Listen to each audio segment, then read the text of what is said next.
Praise the Lord.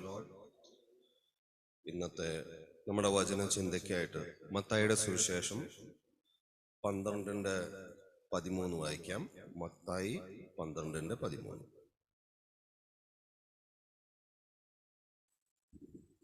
അനന്തരം അവൻ ആ മനുഷ്യനോട് പറഞ്ഞു, കൈ നീട്ടുക. അവൻ കൈ നീട്ടി. ഉടനെ അത് സുഖം പ്രാപിച്ച് മറ്റേ കൈ പോലായി. ഒരു നിമിഷം പ്രാർത്ഥിക്കാം.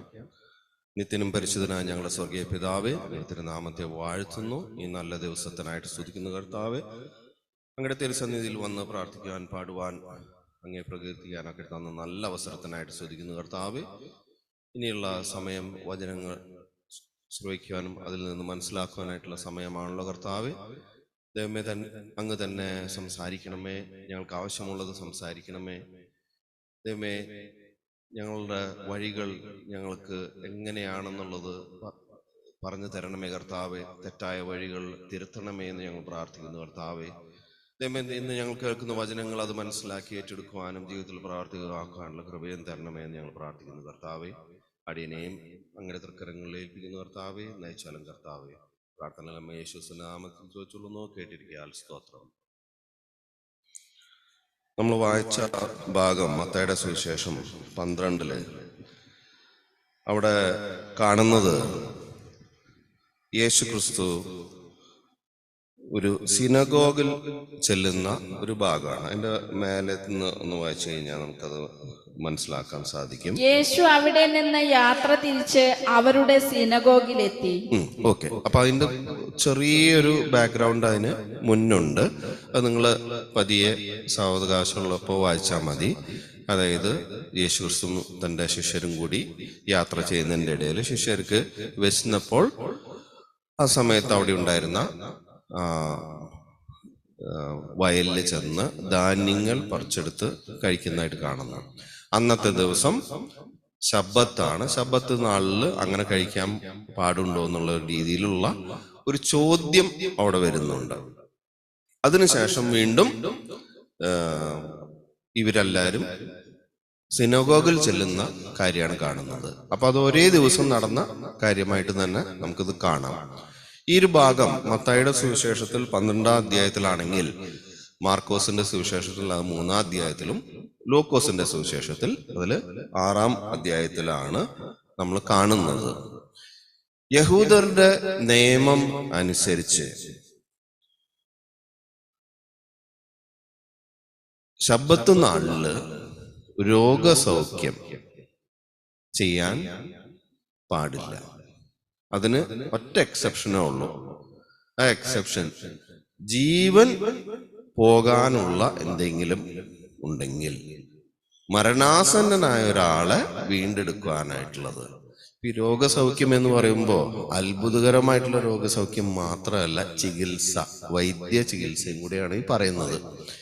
അപ്പോ അങ്ങനെയുള്ള ഒരവസ്ഥയിലാണ് ഇവിടെ ഈ ദേവാലയത്തിൽ യേശു ക്രിസ്തു വരുമ്പോൾ അവിടെ ഒരാളെ കാണുന്നു എന്ന് പറയുന്നു, അല്ലെ? ഒന്ന് വായിച്ച. അവിടെ കൈ ശോഷിച്ച ഒരുവനുണ്ടായിരുന്നു. യേശുവിൽ കുറ്റം ആരോപിക്കണമെന്ന ഉദ്ദേശത്തോടെ അവർ അവനോട് ചോദിച്ചു, സാപത്തിൽ രോഗശാന്തി നൽകുന്നത് അനുവദനീയമാണോ? അവൻ പറഞ്ഞു, നിങ്ങളിൽ ആരാണ് തന്റെ ആട് സാപത്തിൽ കുഴിയിൽ വീണാൽ പിടിച്ചു കയറ്റാത്തത്? ആടിനേക്കാൾ എത്രയേറെ വിലപ്പെട്ടവനാണ് മനുഷ്യൻ. അതിനാൽ സാപത്തിൽ നന്മ ചെയ്യുക അനുവദനീയമാണ്. അനന്തരം അവൻ ആ മനുഷ്യനോട് പറഞ്ഞു, കൈ നീട്ടുക. അവൻ കൈ നീട്ടി. ഉടനെ അത് സുഖം പ്രാപിച്ച് മറ്റേ കൈ പോലെയായി. ഫരിസേയർ അവിടെ നിന്ന് പോയി അവനെ നശിപ്പിക്കേണ്ടത് എങ്ങനെയെന്ന് ആലോചന നടത്തി. മതി. ഇതേ ഭാഗം തന്നെ ഞാൻ പറഞ്ഞല്ലോ, മാർക്കോസിന്റെ സുവിശേഷത്തിലും ലൂക്കോസിന്റെ സുവിശേഷത്തിലും എഴുതിയിട്ടുണ്ട്. അവിടെയും ചില കാര്യങ്ങളൊക്കെ എഴുതിയിട്ടുണ്ട്. അപ്പൊ അതിൽ നോക്കുമ്പോൾ ഇവർ ശ്രദ്ധിച്ചു നോക്കുകയായിരുന്നു. അന്നത്തെ ദിവസം ഒരു രോഗസൗഖ്യം യേശു ക്രിസ്തു ചെയ്യുമോ ഇല്ലയോ എന്ന്. അങ്ങനെയാണെങ്കിൽ അങ്ങനെ ചെയ്തു കഴിഞ്ഞാൽ യേശുവിന് കുറ്റം ആരോപിക്കാൻ സാധിക്കും. അങ്ങനെ ഒരു അവസരം നോക്കിയിരിക്കുകയാണ് അവര്. ഞാനൊന്ന് കടന്ന് ചിന്തിച്ചോട്ടെ. ഈ കൈ ശോഷിച്ച ആള് ചിലപ്പോ ഇവര് ചട്ടം കെട്ടി കൊണ്ടു നിർത്തിയതായിരിക്കാം. ചാൻസ് ഇല്ലേ? യേശുക്രിസ്തുവിനെ ട്രാപ്പ് ചെയ്യാൻ വേണ്ടിയിട്ട് അങ്ങനെ ഒരാളവിടെ നിർത്തിയിട്ട് ഇവര് കാത്തു നിൽക്കണ് യേശുക്രിസ്തു ഇവനെ സുഖപ്പെടുത്തുന്നുണ്ടോ ഇല്ലയെന്ന്. ഞാനൊന്ന് കടന്ന് ചിന്തിച്ചാണ്. നിങ്ങൾക്കത് നിങ്ങളുടെ മനസ്സിൽ തോന്നിയ പോലെ നിങ്ങൾക്കത് ഏറ്റെടുക്കാം. പക്ഷെ നമ്മൾ ഈ 3 സുവിശേഷത്തിലും കാണുന്നു യേശുക്രിസ്തു അവന് സൗഖ്യം കൊടുക്കുന്നു. അതിനു മുന്നും അപ്പോഴും അതിനുശേഷവും ഫരീസിയരും ഇവര്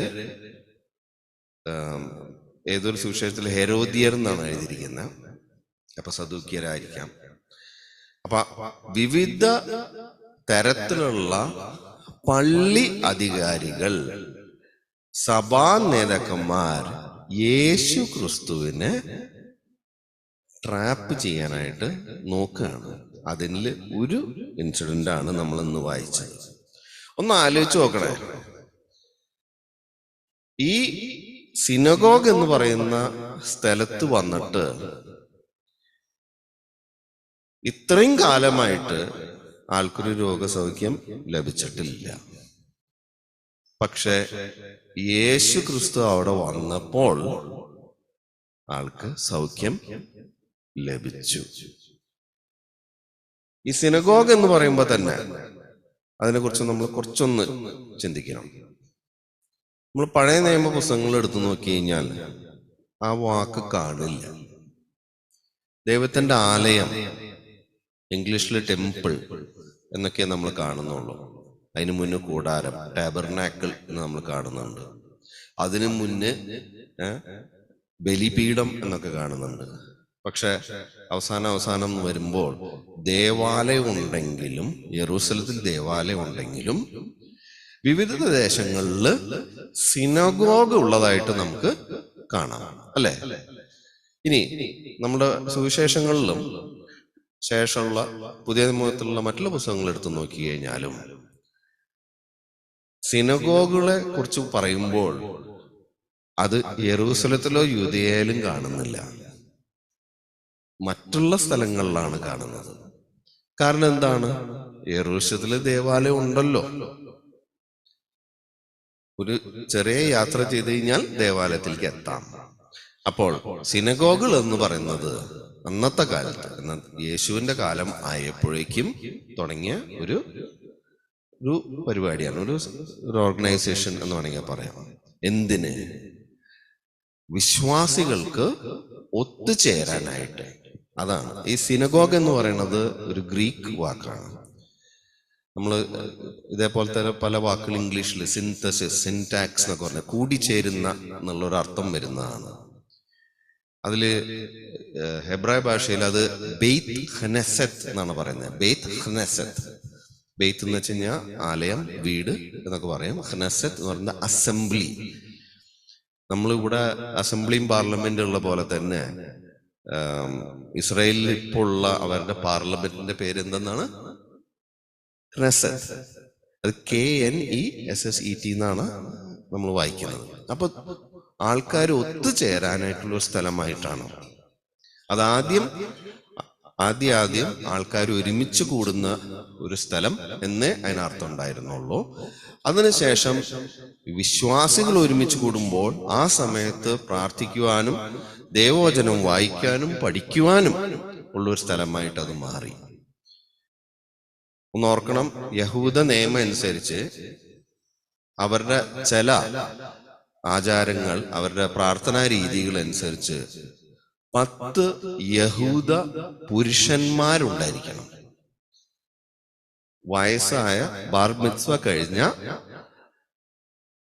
10 യഹൂദ പുരുഷന്മാർ.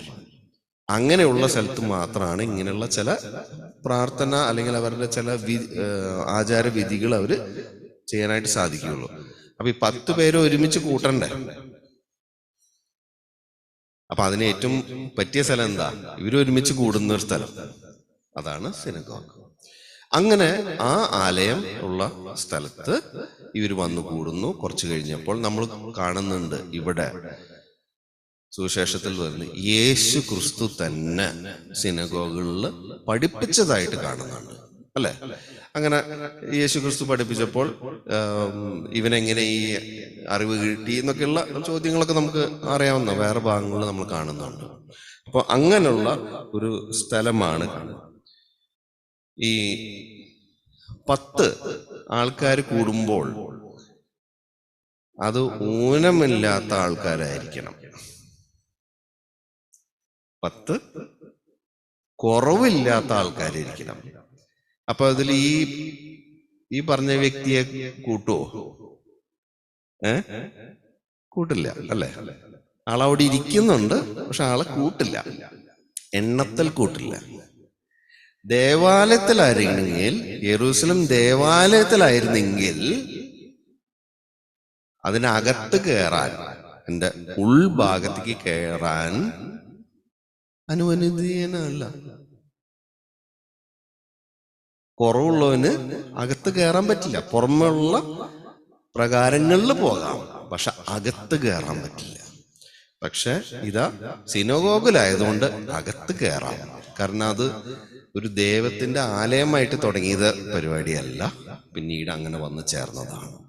പക്ഷെ അപ്പോഴും ഈ കോറം തിരക്കുന്ന പരിപാടി ഉണ്ടല്ലോ, ഈ കോറം തിരക്കുന്ന അതിന് മിന്യാൻ എന്നാണ് പറയുന്നത്, 10 എന്നർത്ഥം.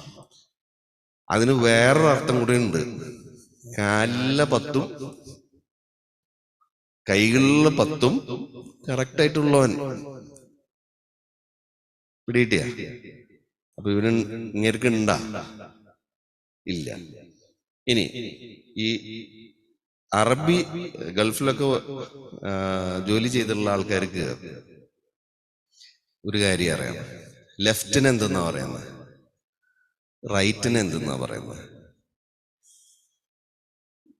ഓർമ്മയില്ല. ഇസാർ അതേതാ? ഇസാർ ലെഫ്റ്റ്, റൈറ്റ് എമീൻ. ഓക്കെ, റൈറ്റ് എമീൻ. ഇനി നമ്മൾ ബൈബിളിൽ ഒരു പേര് കാണുന്നുണ്ട്, യാക്കോബിന്റെ പുത്രന്മാരിൽ ഒരാള് ബെന്യാമീൻ, അല്ലെ? ബെന്യാമീൻ എന്താ അർത്ഥം? എന്റെ വലത് കൈയിലുള്ള പുത്രൻ, വലത് വശത്തുള്ള പുത്രൻ, അല്ലെ? 10 അതേപോലെ തന്നെ വലത്. ഇതൊക്കെ യഹൂദരുടെ നിയമത്തിന്റെ അനുസരിച്ച്, വിധികൾ അനുസരിച്ച് ചില തികവുകളെ കാണിക്കുന്നു.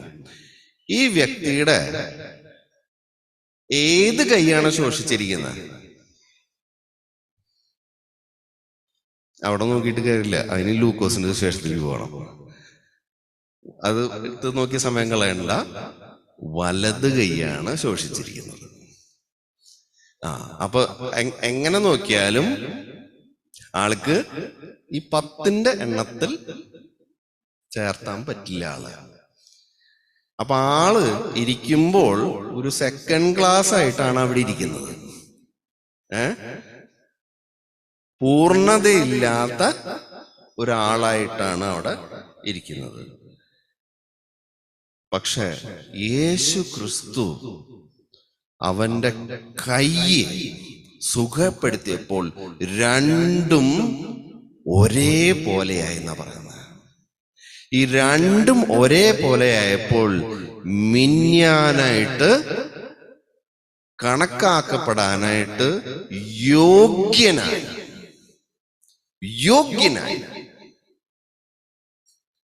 സുഖപ്പെടുത്തുന്നവനും അയോഗ്യതയും ഉള്ളവരെ യോഗ്യരാക്കാൻ തീർക്കുന്ന ഒരു ശക്തി യേശു ക്രിസ്തുവിലുണ്ട്. ഇനി ഇത് നോക്കണേ, ഇതിന്റെ വേറൊരു വശത്തേക്ക് നമുക്ക് പോകാം. ഞാൻ നേരത്തെ പറഞ്ഞു, പണ്ടത്തെ ഒരു പ്രാർത്ഥന ആലയം എന്ന് പറയുന്നത് ആദ്യം ഒരു കൂടാരമായിരുന്നു. അതേപോലെ തന്നെ അതിനുശേഷം ദേവാലയം വന്നു. ഈ ദേവാലയത്തിലേക്ക് ഇവർക്കൊന്നും കടക്കാൻ പറ്റില്ലായിരുന്നു, അല്ലെ? പക്ഷെ ഒന്ന് ആലോചിച്ച് നോക്ക്, ദൈവം ഒരു പദ്ധതി ഉണ്ടാക്കി. ഈ പദ്ധതി അനുസരിച്ച് ഈ അടഞ്ഞിരിക്കുന്ന ആ കൂടാരം, അടഞ്ഞിരിക്കുന്ന ദേവാലയം ആ പദ്ധതിയിൽ നിന്നും മാറി ഒരു സിനഗോഗ് ഒരു പദ്ധതിയിലേക്ക് കൊണ്ടുവന്നു, അല്ലെ? അങ്ങനെ എല്ലാ ദേശങ്ങളിലും ഇതേപോലെ ഒരു ഇതായി. യെരൂശലത്തിൽ മാത്രമല്ല. അപ്പോസ്തല പ്രവൃത്തി അതിന്റെ 2-ാമത്തെ അധ്യായത്തിൽ നോക്കി കഴിഞ്ഞാല് 5-ാമത്തെ വാക്യം ഒന്ന് വായിക്കാം. പെന്തക്കോസ്തു ദിനത്തിലത്തെ പെരുന്നാളിന് പത്രോസ് അവിടെ പ്രസംഗിക്കുന്നതിന് മുന്നുള്ള ഒരു ഭാഗമാണ്. എന്നിട്ട് അവിടെ പറയുന്നുണ്ട് പല ദേശങ്ങളിൽ നിന്നും, അല്ലെ, ആകാശത്തിന് കീഴിലുള്ള സകല ജനപദങ്ങളിൽ നിന്ന് വന്ന ഭക്തരായ യഹൂദർ ജെറുസലേമിൽ ഉണ്ടായിരുന്നു. ആരവമുണ്ടായപ്പോൾ ജനം ഒരുമിച്ച് കൂടുകയും തങ്ങൾ ഓരോരുത്തരുടെയും ഭാഷകളിൽ അപ്പോസ്തലന്മാർ സംസാരിക്കുന്നത് കേട്ട് അത്ഭുതപ്പെടുകയും ചെയ്തു. മതി, അത് 12-ാമത്തെ വാക്യം വരെ നിങ്ങൾ പിന്നീട് വായിച്ചു നോക്കാം. അപ്പൊ വിവിധ ദേശങ്ങളില് ഇപ്പോൾ സിനഗോഗ് ഉണ്ട്, അല്ലെ? അത് പിന്നീട് പൗലോസിന്റെ യാത്രകളിൽ നിന്നൊക്കെ നമുക്ക് മനസ്സിലാക്കാൻ സാധിക്കുന്നുണ്ട്. ചരിത്രം വായിച്ചാൽ നമുക്ക്. പക്ഷെ മുന്ന് യെരൂശലത്തില് ഒരു ദേവാലയം മാത്രമേ ഉള്ളൂ. പക്ഷെ ദൈവത്തിന്റെ ഒരു പദ്ധതി നോക്കിയേ. നമുക്കറിയാം പൗലോസാണ് ഒത്തിരി യാത്രയൊക്കെ ചെയ്ത് ദൈവവചനമായിട്ട് വിവിധ നാടുകളിലൊക്കെ പോയെന്ന് പറയുന്നുണ്ട്. പക്ഷെ അതിന് മുന്നേ തന്നെ ദൈവം കാര്യങ്ങൾ ഒരുക്കി. ഈ പൗലോസ് എവിടെ പോയിട്ടാണ്? എപ്പ ചെല്ലുമ്പോൾ ആദ്യം എവിടെയെങ്കിലും ഒരു സിനഗോഗ് ഉണ്ടോ എന്ന് അന്വേഷിക്കുക, അല്ലെ? അവിടെയാണ് ആദ്യം പോയിട്ട് പ്രസംഗിക്കുന്നത്. അപ്പൊ അതാ അവിടെ ആദ്യം തന്നെ ഒരുക്കി വെച്ചതാരാ? അപ്പൊ അത് ദൈവത്തിന്റെ പദ്ധതിയല്ലേ? ഒന്ന് കടന്ന് ചിന്തിക്കണം. ബൈബിളിൽ എഴുതിയിട്ടില്ല, പക്ഷെ ഒന്ന് കടന്ന് ചിന്തിക്കണം. അങ്ങനെ ഒരു പരിപാടി ചെയ്തു വെച്ച് എല്ലാ നാടുകളിലും, റോമിൽ വരെ. ഇനി ആ ഭാഗങ്ങളിൽ വായിച്ചു കഴിഞ്ഞാൽ അവിടെ എഴുതിയൊരു വാക്കുണ്ട്, റോമക്കാർ എന്ന് എഴുതിയിട്ട് അതിന്റെ കൂട്ടത്തിൽ ഇംഗ്ലീഷില് യഹൂദരും മാർഗം കൂടിയിരുന്ന, മലയാളത്തിൽ എങ്ങനെ എഴുതിയിരിക്കണമെന്ന് എനിക്കറിയില്ല, പെട്ടെന്ന് കിട്ടുകയാണെങ്കിൽ മൈക്കിൽ പറ. റോമായിൽ നിന്നുള്ള സന്ദർശകരും യഹൂദരും യഹൂദമതം സ്വീകരിച്ചവരും ക്രേത്യരും. മതി. അങ്ങനെ പല ദേശങ്ങളിലുണ്ട്. പക്ഷെ റോമിലത്തെ കാര്യം പറയുമ്പോൾ പ്രത്യേകിച്ച് പറയുന്നുണ്ട്, റോമയിലുള്ള സന്ദർശകര്. അപ്പൊ അവരും ഈ വിശ്വാസം സ്വീകരിച്ചവരുടെ ഒരു കാര്യവും പറയുന്നുണ്ട്, അല്ലെ? പക്ഷെ അപ്പൊ അങ്ങനെയാണെങ്കിൽ ഈ ദേശങ്ങളിലൊക്കെ ദൈവത്തിന്റെ പദ്ധതികൾ നേരത്തെ കൂട്ടി ഒരുക്കി വെച്ചിട്ടുണ്ട്. പക്ഷേ നമ്മള് ചരിത്രം വായിക്കുമ്പോൾ ഒരു കാര്യമുണ്ട്, അവിടെ ഒന്നും ദൈവത്തിന്റെ വലിയ പ്രവൃത്തി നടന്നതായിട്ട് നമ്മൾ കാണുന്നില്ല, അല്ലെ? അത് യേശു ക്രിസ്തുവിന് ശേഷമാണ് നടന്നത്. യേശു ക്രിസ്തു ഈ ലോകത്തിൽ വരുന്നു, ശിഷ്യരെ തെരഞ്ഞെടുക്കുന്നു, താൻ സകല ജനത്തിനും വേണ്ടി കുരിശിൽ മരിക്കുന്നു. പക്ഷേ അതിനുശേഷം നമ്മൾ കാണുന്നത് അപ്പോസ്തല പ്രവൃത്തി 8:4 ഒന്ന് വായിച്ചു. സോറി, ഈ 2 വായിച്ചു. 2:46 ഒന്ന് വായിച്ച ആദ്യം. അവർ ഏക മനസ്സോടെ താല്പര്യപൂർവം അനുദിനം ദേവാലയത്തിൽ ഒന്നിച്ചു കൂടുകയും ഭവനം തോറും അപ്പം മുറിക്കുകയും ഹൃദയ ലാളിത്യത്തോടും ആഹ്ലാദത്തോടും കൂടെ ഭക്ഷണത്തിൽ പങ്കുചേരുകയും ചെയ്തിരുന്നു. മതി. അപ്പൊ അവര് എവിടെയൊക്കെയാണ് ഒത്തുചേർന്നത്? ഭവനങ്ങളിലുണ്ട്. അതിനു മുന്നേ ദേവാലയത്തിൽ. ഈ ദേവാലയത്തിന്റെ തിരശീല അല്ലേ കീറിയത്? അല്ലേ? എന്തിനാ ദൈവം ദേവാലയത്തിന്റെ തിരശ്ശീല കീറിയത്? എല്ലാവർക്കും വേണ്ടി ഇത് തുറന്നു കൊടുക്കുവാനായിട്ട്, അകത്തേക്ക് ചെല്ലാനുള്ള അവകാശം. പക്ഷെ അതൊന്നും അവർക്ക് ലഭിച്ചിട്ടില്ല. ആ ലഭിച്ചതുമില്ല. ആ ദേവാലയം ഇപ്പോഴും ഇല്ല. എന്തുകൊണ്ടാ? അത് നശിച്ചു. ഈ നശിച്ചത് റോമക്കാരാണ് നശിപ്പിച്ചതെന്ന് നമുക്കറിയാം. പക്ഷെ അത് റോമക്കാർ അവരുടെ പദ്ധതി അനുസരിച്ചാണോ ചെയ്തേ? അല്ല, ദൈവം നശിപ്പിച്ചതാ. കാരണം എന്താണെന്നറിയോ? അതറിയണമെങ്കിൽ വേറൊരു കാര്യം കൂടി നമ്മൾ മനസ്സിലാക്കണം. അത് ഇനി അപ്പോസ്തല പ്രവൃത്തി 8:4 ഒന്ന് വായിക്കേ. ചിതറിക്കപ്പെട്ടവർ വചനം പ്രസംഗിച്ചുകൊണ്ട് ചുറ്റി സഞ്ചരിച്ചു. ഫിലിപ്പോസ് സമരിയായിലെ ഒരു നഗരത്തിൽ ചെന്ന് അവിടെയുള്ളവരോട് ക്രിസ്തുവിനെ പറ്റി പ്രഘോഷിച്ചു. മതി. അപ്പോ ചിതറിക്കപ്പെട്ട, എവിടെ നിന്ന് ചിതറിക്കപ്പെട്ടത്? ജെറൂസലേമിൽ നിന്ന് ചിതറിക്കപ്പെട്ടവര് അവിടെ ഫിലിപ്പോസ് ശമര്യയിൽ വരെ എത്തി. ശമര്യ എവിടെയാ? ഗലീലയുടെയും യുദയയുടെയും നടുക്ക് കിടക്കുന്ന സ്ഥലം. അപ്പൊ അവിടെ പിന്നെയും തുടർന്ന് വായിച്ചു കഴിഞ്ഞാൽ പിന്നെ ശിഷ്യന്മാര് വീണ്ടും ചെന്ന ഫിലിപ്പോസ് ചെന്ന സ്ഥലങ്ങളിൽ ശുശ്രൂഷിക്കുന്നതും അവര് വേറെയും ഗ്രാമങ്ങളിലൊക്കെ പോണത് അവിടെ നമുക്ക് വായിക്കാൻ സാധിക്കും. നിങ്ങൾ വായിച്ചാൽ മതി. ഓക്കെ. ഇനി അടുത്തത് അപ്പോസ്തല പ്രവൃത്തി 11:19 മുതൽ 21. സ്തെഫാനോസിനെ സംബന്ധിച്ചുണ്ടായ പീഡന നിമിത്തം ചിതറിക്കപ്പെട്ടവർ ഫിനീഷ്യ, സൈപ്രസ്, അന്ത്യോക്യ എന്നീ പ്രദേശങ്ങൾ വരെ സഞ്ചരിച്ചു. അപ്പൊ അവിടെ നിന്ന് ഒരു വട്ടം കൂടി എത്തിയില്ലേ? കുറെ വട്ടം കൂടി അവര് എത്തി. എന്തുകൊണ്ടാ? ദൈവം അവിടെ ഇവരെ ചിതറിച്ചതാണ്. അത് ദൈവത്തിന്റെ പദ്ധതിയാണ്. എന്നിട്ടും ഇവരെ ഇടയ്ക്കിടയ്ക്ക് നമ്മുടെ പൗലോസിന്റെ തന്നെ നമുക്കറിയാം. ഇതിനുശേഷം ഈ അന്ത്യോക്യ ഇതൊക്കെ കഴിഞ്ഞിട്ട് അന്ത്യോക്യയിലാണ് വെച്ചിട്ടാണ് ആദ്യമായിട്ട് ക്രിസ്ത്യാനി എന്ന് വിളിക്കപ്പെട്ടതെന്നും ഒക്കെ നമുക്കറിയാം. അതിനുശേഷം വീണ്ടും ഇപ്പത്തെ ടർക്കിയുടെ ഭാഗങ്ങൾ, ഗ്രീസിന്റെ ഭാഗങ്ങൾ, റോമിൽ വരെ, സ്പെയിനിൽ വരെ എത്തി എന്ന് പറയുന്നു. പൗലോസ് യാത്ര ചെയ്തിട്ടുണ്ട്. ഇതേപോലെ തന്നെ മറ്റു ശിഷ്യരും യാത്ര ചെയ്തിട്ടുണ്ട്. പക്ഷെ ഇവർ ഇടയ്ക്കിടയ്ക്ക് വീണ്ടും എവിടേക്കാ തിരിച്ചു വരുന്നേ? യെരൂശലേത്തിലേക്ക്. അപ്പൊ എന്ത് ചെയ്തു? കർത്താവ് ആ ദേവാലയത്തെ അങ്ങ് നശിപ്പിച്ചു. അതെന്റെ സൈഡിൽ നിന്ന് ഇട്ടതാ. പക്ഷെ നിങ്ങൾക്ക് അല്ലാന്ന് പറയാന്നുണ്ടെങ്കിൽ നിങ്ങളൊന്ന് പറഞ്ഞു നോക്കുക. കാരണം എന്താ അറിയോ? ദൈവത്തിന്റെ പദ്ധതി ഒതുങ്ങിക്കൂടാനുള്ളതല്ല, കുറുങ്ങിലിച്ച് ഇരിക്കാനുള്ളതല്ല. ദൈവത്തിന്റെ പദ്ധതി കൈ നീട്ടാനുള്ളതാ. കർത്താവ് ആ ശോഷിച്ച കൈ ഉള്ളവൻ്റെ അടുത്ത് പറയണത്, നീ എഴുന്നേൽക്കുക. അവൻ എഴുന്നേറ്റു. എന്നിട്ട് കൈ നീട്ടുക.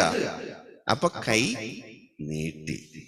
അല്ലാണ്ട് അവിടെ ഒതുങ്ങിക്കൂടി സെക്കൻഡ് ക്ലാസ് ആയിട്ട് ഇരിക്കേണ്ടവനല്ല, നമ്പർ 1 ആയിട്ടിരിക്കേണ്ടവരാ. അല്ലെ? നമ്പർ 1 ആയിട്ടിരിക്കേണ്ടവരാ. ദേവാലയത്തിൽ ഒതുങ്ങി കൂടേണ്ടവരല്ല, പുറത്തു പോകേണ്ടവരാ. ജീവജല നദി ഒരു കുളമായിട്ടല്ല ഇരിക്കുന്നത്, ഒരു കിണറായിട്ടല്ല ഇരിക്കുന്നത്, നദിയായിട്ടായിരിക്കുന്ന. അല്ലെ? അത് പുറത്തേക്കാ ഒഴുകുന്ന, അല്ലാണ്ട് ഒതുങ്ങിക്കൂടി അല്ല ഇരിക്കുന്ന. അതാണ് ദൈവത്തിന്റെ പദ്ധതി. അല്ലാണ്ട് തിരിച്ചു പോകാനല്ല, പുറത്തേക്കാണ്. ഇതേപോലെ തന്നെ ആയിരിക്കണം നമ്മുടെ മനസ്സ്, നമ്മുടെ കരങ്ങൾ പുറത്തേക്കാണ്. അല്ലാണ്ട് എല്ലാ തവണയും ഒരുമിച്ച് കൂടി വന്ന് ഈ ഒരു പരിചയമുള്ള ഇട്ടാവട്ടായിട്ട് ഇരിക്കാനല്ല. അല്ലെങ്കിൽ നമ്മൾ എങ്ങനെ പറയാം? ഒരു എക്സാമ്പിൾ പറഞ്ഞുതരാം. ഈ ക്നാനായ തൊമ്മ എന്ന് കേട്ടിട്ടുണ്ടോ? ക്നാനായർ എന്ന് കേട്ടിട്ടുണ്ടല്ലോ? അല്ല, ഞാൻ മുന്നേ പറഞ്ഞിട്ടുണ്ട്. അവര് ചരിത്രം അനുസരിച്ച് 72 കുടുംബമായിട്ട് വന്നു എന്നാ പറയുന്നത്. ഇപ്പൊ അവര് 3-4 ലക്ഷം ആൾക്കാരുണ്ട്. അവര് വളർന്നോ? എണ്ണത്തിൽ കൂടി, പെറ്റുപെരുകിയ കൂടിയുള്ളത്. എന്താ കാരണം എന്നറിയോ? അവരിൽ തമ്മിൽ തന്നെ കല്യാണം കഴിക്കുള്ളൂ. പുറത്തുനിന്ന് കല്യാണം കഴിക്കില്ല. പുറത്തുനിന്ന് അവർ കല്യാണം കഴിക്കും. ഒരാള് പുറത്തുനിന്ന് കല്യാണം കഴിച്ചാൽ അപ്പൊ ആളെ പള്ളിയിൽ നിന്ന് പുറത്താക്കി. ഈ അകത്തിരിക്കുന്നവൻ ഒരാളെ കല്യാണം കഴിച്ചു കഴിഞ്ഞാൽ പുറത്താക്കുന്നവനെ ഒന്ന് ആലോചിച്ച് നോക്കിയ, പുറത്തിരിക്കുന്നവനോ അകത്തേക്ക് കൊണ്ടുവരുമോ? ഇല്ല. അപ്പൊ ഈ അകത്തിരിക്കുന്നവരെ എണ്ണം കൂടാൻ എന്താ കാരണം? അവര് പെറ്റുപെരുകി, അത്ര തന്നെ. അതുപോലെ നമ്മളും നമ്മുടെ മക്കളായിട്ട് ഇങ്ങനെ എണ്ണം കൂട്ടില്ല. ഇപ്പൊ പഴയ സ്പീഡൊന്നും ഇല്ല നമുക്ക്. ഇപ്പൊ വീടുകളിൽ 2, 3, 1 ഒക്കെ ഉള്ളു. അതുകൊണ്ട് പഴയ സ്പീഡ് കിട്ടില്ല നമുക്ക്.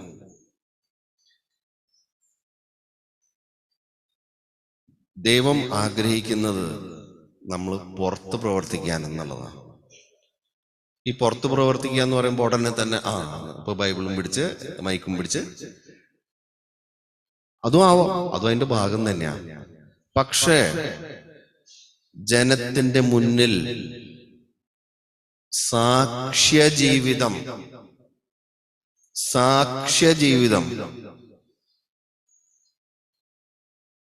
അതുണ്ടെങ്കിൽ, കഴിഞ്ഞ ദിവസം നമ്മൾ മേരി ചേച്ചിയുടെ വിയോഗത്തിൽ നമ്മൾ ആ കാര്യങ്ങളൊക്കെ നമ്മൾ പങ്കുചേർന്നല്ലോ. അപ്പൊ ആര് പറഞ്ഞു എന്ന് ഞാൻ പറയുന്നില്ല. പക്ഷെ ആളുടെ ഒരു സർട്ടിഫിക്കറ്റ് നിമ്മി സഹോദരിക്ക് കിട്ടിയതായിട്ട് ഞാൻ പബ്ലിക്കായിട്ട് പറയാം.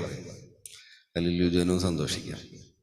ഇങ്ങനെ പറഞ്ഞു, നിമ്മി അമ്മേനെ നോക്കിയായിരുന്നത് സ്വന്തം അമ്മയെ പോലെയാണ്. അതേപോലെ അമ്മ നിമ്മയെ നോക്കിയിരുന്നത് മോളെ പോലെയാന്നുള്ളത്.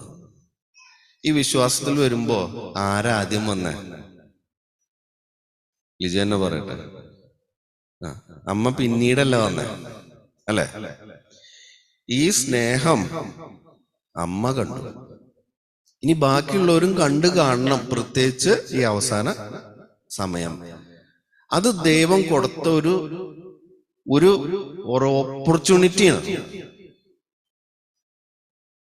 ഒരു ടെസ്റ്റാണ്. ആ ടെസ്റ്റില് 100 out of 100 ജയിച്ചു. ഇനി നമുക്ക് പ്രാർത്ഥിക്കാം. അത് ചില മനസ്സുകളൊക്കെ കണ്ടതും ചില കണ്ണുകളൊക്കെ കണ്ടതുണ്ട്. അവരുടെ ഉള്ളിലൊക്കെ ഒന്ന് പ്രവർത്തിക്കട്ടെ എന്ന് നമുക്ക് പ്രാർത്ഥിക്കാം. ഇതേപോലെ അവിടെ ഇവിടെ ഓരോ വിത്തുകൾ നമ്മൾ പാകുക. എപ്പോഴാണത് മുളയ്ക്കുന്നതെന്ന് അറിയില്ല. കർത്താവ് നേരത്തെ കൂട്ടി ചില സിനഗോഗുകൾ സ്ഥാപിച്ചു. പക്ഷെ പിന്നീട് വന്ന പൗലോസാണ് അതെല്ലാം സിനഗോഗുകളെ വളർത്തി സഭകളാക്കി മാറ്റി, അല്ലേ? ഇപ്പൊ പേരിനെങ്കിലും ഏറ്റവും കൂടുതൽ വിശ്വാസികൾ കർത്താവിന്റെ നാമത്തിലാണ്. പേരിനെങ്കിലും അത് വേറെ വിഷയം. പക്ഷെ ഈ പ്രവൃത്തി, ഈ വിത്ത് വിതർന്ന പ്രവൃത്തി, അത് നമുക്ക് എല്ലാവർക്കും ഉള്ളതാണ്. അത് ദേവാലയത്തിൽ കാണിക്കാൻ മാത്രമല്ല, പുറത്ത് കാണിക്കാനുള്ളതാണ്, അല്ലേ? ഇനി നമ്മള് ഒരു ഭാഗം കൂടിയും വിളിച്ചൊന്ന്, രണ്ട് വാക്യം കൂടിയും നമ്മൾ വായിച്ചപ്പെട്ടെന്ന് നമുക്ക് അവസാനിപ്പിക്കാം. ഒന്ന്, നിയമാവർത്തന പുസ്തകം 11-ാം അധ്യായം 6-ാമത്തെ വാക്യം.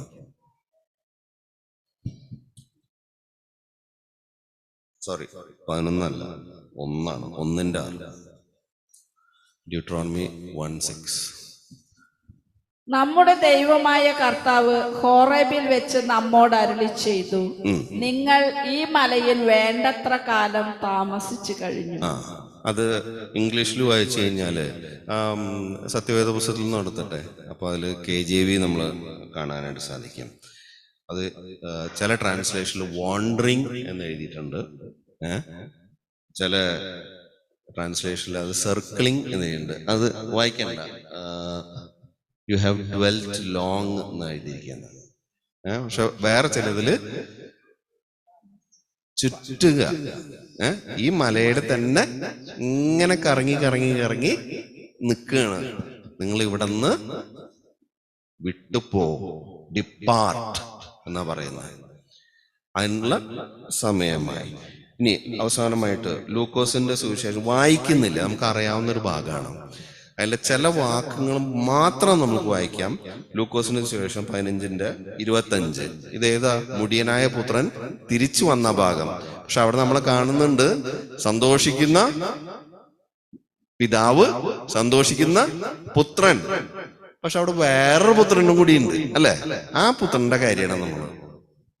അവന്റെ മൂത്ത മകൻ വയലിലായിരുന്നു. അവൻ തിരിച്ചു വരുമ്പോൾ വീടിനടുത്ത് വെച്ച് സംഗീതത്തിന്റെയും നൃത്തത്തിന്റെയും ശബ്ദം കേട്ടു. അവൻ ഒരു വേലക്കാരനെ വിളിച്ച് കാര്യം തിരക്കി. വേലക്കാരൻ പറഞ്ഞു, നിന്റെ സഹോദരൻ തിരിച്ചു വന്നിരിക്കുന്നു. അവനെ സസുഖം തിരിച്ചു കിട്ടിയത് കൊണ്ട് നിന്റെ പിതാവ് കൊഴുത്ത കാളക്കുട്ടിയെ കൊന്നിരിക്കുന്നു. അവൻ കോപിച്ച് അകത്ത് കയറാൻ വിസമ്മതിച്ചു. മതി മതി, ബാക്കിയൊക്കെ നിങ്ങൾ വായിച്ചോ. അപ്പൊ തന്റെ അനിയൻ തിരിച്ചു വന്നപ്പോ ചേട്ടന്റെ പ്രതികരണം എന്തെന്നാണ്? ദേഷ്യം വന്നു. കാരണം എന്താ? ആളവിടെ ഉണ്ടായിരുന്ന കാലത്തൊന്നും ഇതേപോലത്തെ പാർട്ടിയും പരിപാടിയൊന്നും ഉണ്ടായിരുന്നില്ല. ഒന്ന്. രണ്ടാമത്തെ ചിന്ത, ഇവൻ എല്ലാം കളഞ്ഞിട്ടായിരിക്കും വന്നിട്ടുണ്ടാവുക. അപ്പൊ എനിക്ക് കിട്ടിയ ഓഹരിന്ന് ഞാൻ വീണ്ടും കൊടുക്കണം, അല്ലേ? അതല്ലേ ദേഷ്യം. നമുക്ക് കിട്ടിയ ഓഹരി, സ്വർഗത്തിലുള്ള ഓഹരി മറ്റുള്ളവർക്ക് കൊടുത്തു കഴിഞ്ഞാ